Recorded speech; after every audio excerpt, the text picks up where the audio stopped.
What's going on? I got 3 tips for you today.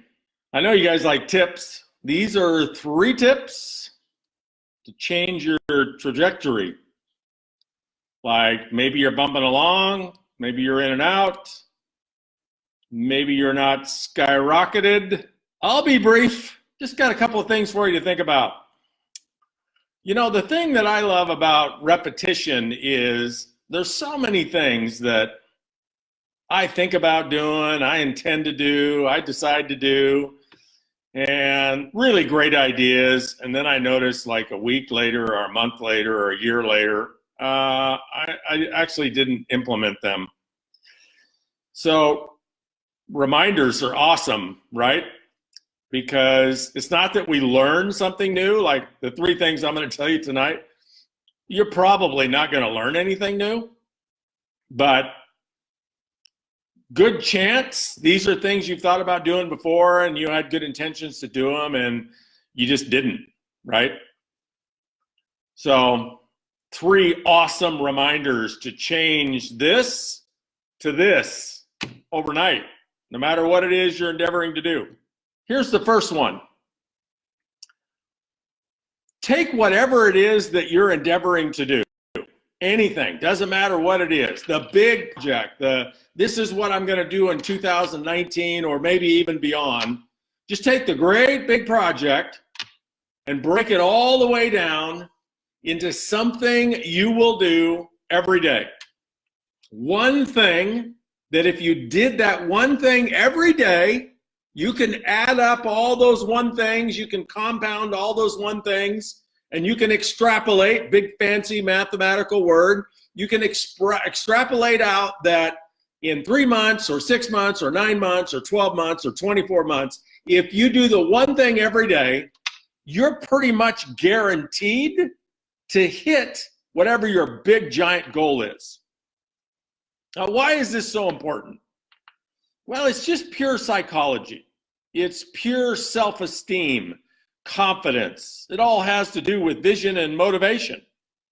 So what you want to do in the art of vision and motivation is you want to create a vision that inspires you, that moves you, but also creates a conversation that dances with that vision where you can say to yourself, I can do that. I can do that.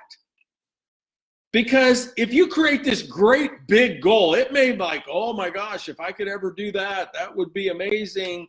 But if you create this big story and there's a but that follows it, but what if I can't? But that's overwhelming. But what if people make fun of me? What if it changes me? Right? All of that.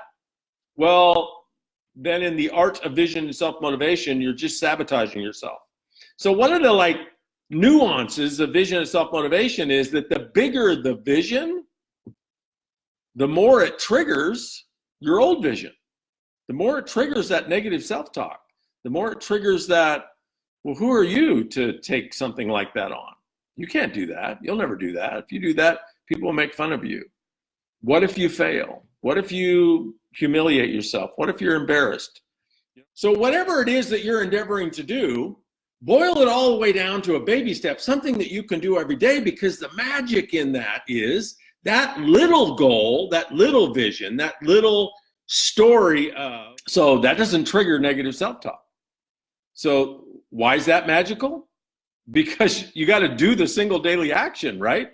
The way you do anything. You want to rank advance, you want to double your volume, you want anything you want to do, right? You got to do it. You got to do something every day. Now, of course, you could have a business plan that said, maybe you're going for fitness, so you're going to the gym for an hour 3 times a week with a personal trainer. Okay, that kind of plan works too, but you got to boil it down into bite-sized pieces, and the easiest piece to manage is the single daily action. So whatever it is that you're endeavoring to do, figure out how you can break it down into daily steps, something that you would repeat every day and do every day, because the magic of that is you get the juice from doing it, because baby steps give us the juice, but it doesn't trigger that negative self-talk. So you get to establish a new dominant vision that inspires you. So tip number one, take your great big hairy goal and break it down into single daily actions and laser focus on the single daily action. Second tip, this is a monster tip, is don't go the route the way everybody goes about, let's say your single daily action is invite 1 people a day. That's a pretty standard business plan that I work with tons of people on. Works for most rank advancement goals beautifully, not overwhelming, simple to do, easy to do if you stay motivated, right? But here's the way most people go after the invite 1 person a day is they say, okay, I'm gonna invite 1 person tomorrow. But what they don't say about tomorrow is exactly when they're gonna invite that 1 person. So they just have it in tomorrow. And unfortunately, tomorrow is a slippery slope because you get up in the morning, right? And you get hit by life. What is life? Well, I don't know, whatever the kids want first thing in the morning, whatever your spouse wants first thing in the morning, whatever your boss wants first thing in the morning, you know, somebody's sick, somebody has some urgent this, some whatever, you know, somebody can't find their cell phone, who knows, right? Life just, when the alarm goes off, life just invades the bedroom and it never goes away the rest of the day. So all of a sudden it's 9 o'clock, you haven't invited anybody, you have the thought, oh, I'm gonna do my invite today. But of course, then life gets in the way from 9 to noon. And then, you know, here's something that happens if you let it go past noon, is you get this conversation that starts to creep in. This is part of your old negative sabotaging vision that almost sounds like because it's afternoon, it's too late. Because it's afternoon, oh, I'm a little tired, everybody else is a little tired, everybody else is busy. And so what happens? Half the afternoon slips away and you've procrastinated and haven't talked to anybody. And then the negative self-talk gets even greater. Now guilt kicks in. Now you start having this sick feeling in your stomach like, oh, I'm gonna go a day and not do it. And that's not, obviously not the kind of energy that you wanna bring to an invite. Not the kind of energy you want to even bring to a pre-invite, you know? Like the pre-invite is visualizing the invite, visualizing the conversation, getting your energy up, engaging with somebody, whether even if it's just messaging away on your phone or something, all right? But you don't want to bring the, oh, gee, woe is me, I probably am not, you don't want to bring that to the pre-invite party. You want to bring your A game to the pre-invite party. So the longer you wait every day, the more you set the stage against you, the slipperier the slope is. You go into the evening and odds are stacked against you. And then of course, once you miss a day, wow, the odds are compounded, stacked against you tomorrow, because now you wake up in the morning and you actually have momentum in not inviting, right? Does all this make sense? So how do you combat that? Very simply, sacred time. What is sacred time? Well, notice how if you do something like meditate or yoga or, you know, some sacred activities like that, notice that you probably have a sacred time set aside every day to do those things. Praying, perhaps you have a sacred time set aside to do those things. We have sacred time set aside to eat, right? And we have sacred time set aside to go to the office if we have a job. So what you want to do is create sacred time for your single daily action. And you want to compress your sacred time into the smallest period of time. So you know this, when you're packing for a trip, you're going to leave like 2 weeks from now on a trip. Now, there's probably some exceptions out there, but most of us probably wait till the last minute to pack. And then notice how fast we can pack when we don't have any time left to pack. That's because when you compress the time allotted, when you compress the time that you give yourself to get something done, the way the human spirit responds to that is we're just way more productive. When you create a mechanical sense of urgency, you create a box called sense of urgency, we get way more done. So you create this sacred time. What does that look like? Well, you just look at your days. Just step back, look at your calendar, look at Monday, look at Tuesday, look at Wednesday, look at every day of the week, and just ask yourself, when is 30 minutes or 60 minutes or even 15 minutes of my days where I have the best possible chance to check the box? When's the best possible chance for me to be the most productive? And of course, you have to factor into that. You can't pick midnight if you're doing invites because people aren't going to be awake in most time zones. So you got to figure out, what am I doing and who am I engaging with and when's a good time for them? But most importantly, when's a good time for you? And the earlier it is in the day, the less resistance that you'll have. So let's say you pick 7 o'clock every morning. Maybe that's not a good time for you if you have kids. Maybe it's 9 o'clock. As soon as the house clears out, that's your sacred time, 9 a.m. or 8:30 a.m. every day. And you not only pick a sacred time, but you pick a sacred amount of time. So how much time am I going to dedicate to doing my single daily action? Or maybe I have 3 of them, or maybe I have 4 of them, but I have one that's always primary. And when am I going to do it, and how long am I going to give myself to do it? And you execute on that. You block that off. You tell your family, you tell your friends, you shut all your other phones, all your distractions off, shut everything off that could distract you, hang a sign on the door, do not disturb, sacred hour, hour of power, no knocking, no calling, no texting, right? You just focus and check the box, get the one thing done. Notice how beautiful the rest of your day is if you know that you've already done your single daily action. Notice how dreaded your day is if you haven't done it. If you wait until the evening, then you're it's possible, not everybody, but it's possible you could be dreading instead of, oh my gosh, I got my invite out of the way. Here I go, right? So that's 2. Here's 3. 2 of these are in the 7 Steps to Success, which is a training program some of you have probably heard. This one is not, but it's a really, really critical one. And number 3 is simply this: have a coaching conversation with yourself. Have a coaching conversation with yourself every morning, first thing. So you may meditate, you may pray, you may work out.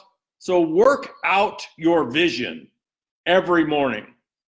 So that would be visualize your vision, right? Visualize your single daily action. But I want you to go one step further than the visualization daily. And I want you to actually have a coaching conversation with yourself about your single daily action. Now, what would that sound like? Well, it might sound like, what if your sponsor or your upline or the top person, the most respected person in your upline, was talking to you every morning? What if you had coffee or tea for, 5 or 10 minutes with the most respected leader in your business, and the conversation was about your single day action? So what I want you to do is visualize every morning that, whoever it might be, the most successful leader in your entire company, the most respected leader in your company, sits down with you, comes over to your house, sits down, has tea or coffee for 5 or 10 minutes, and what he or she does is ask you questions about the single daily action, which might be, here's a way that I speak to people about their single daily action. So let's say it's inviting one person a day. So if I say to you, hey, the way you're going to build an empire in network marketing is for the next 18 months, you're going to invite one person a day. Notice how that sounds crazy overwhelming, and how could I ever put that many days together in a string consistently? And what if something comes up? And what if I fail? It's like suggesting to somebody that they walk across the United States of America. It's an overwhelming vision, right? Which triggers that negative self-talk. But what if I say to somebody, hey, could you invite somebody tomorrow to look at your business and your products? And, remind them what is an invite. At least the way I teach it is you ask somebody to take a look at the whole menu, and they say yes, no, or maybe. You get a response. An invite is not a reach out. It's not a connection where you just chatted it up with somebody. You actually ask them to take a look, and not just at the products, the whole thing. And you got a response. That's an invite. So if I ask you, hey, could you invite somebody to look at your business tomorrow? And, maybe you say, oh, I don't know. Maybe I probably could. So then as your coach, I would say, most of you know my party tricks by now. I would say, well, what if I gave you $500 cash, no taxes? Could you invite somebody then tomorrow? And notice how people, including you, probably would go, well, yeah, sure. Okay, so then you actually can invite one person in a day. Yeah. Okay, so tomorrow is Tuesday. So what if we're having coffee Wednesday morning and I say, hey, can you invite somebody to look at your business today? And you say, well, yeah, maybe. What if I give you $500, can you? Oh, sure I can. Well, now you have 2 invites in 2 days. So the idea, tip number 3 is the idea of having that coaching conversation every morning to launch your day. And the coaching conversation is, hey, what have you promised to do today? What does your business plan say you must do today if you're eventually going to be successful? Are you going to do that thing today? And if you get any hesitancy, then, you coach through that. Well, what's it going to feel like if you don't? What's it going to feel like if you do? What if Richard sent you $500 if you did? Then could you? Whatever conversation you need to have with yourself and your virtual mentor. So what do I mean by virtual mentor? Just to invite the most respected top leader in your company in to have coffee or tea with you and imagine they're coaching you. Virtual mentor. And do that every morning. And notice what that does. It brings presence, and it brings motive, and it brings can-do, and it brings accountability. It brings courage to the single daily action. And when you combine that with the sacred time, you get it done. Does that make sense?